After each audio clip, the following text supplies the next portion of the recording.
Ready to unlock the secrets of managing your State Farm insurance with ease? Today, we're diving into a step-by-step guide that demystifies everything from understanding your policies to mastering your online and mobile accounts. First, let's explore understanding your policies. Locate your policy documents.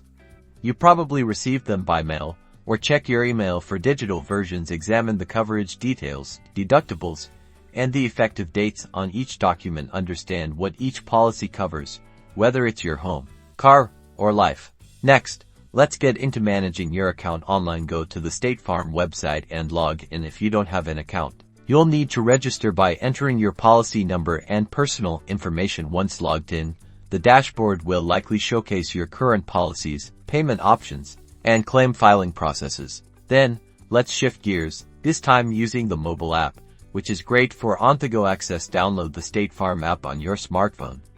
It's free. Log in using your existing account or create a new one from the app. You can easily access your policy information, pay your bill, and even file a claim if needed. Plus, you can contact your agent directly with quick questions. By following these simple steps, you're now equipped to navigate State Farm services like a pro. Remember to keep your login information safe and always feel free to contact a State Farm agent should you have any questions. And that's a wrap.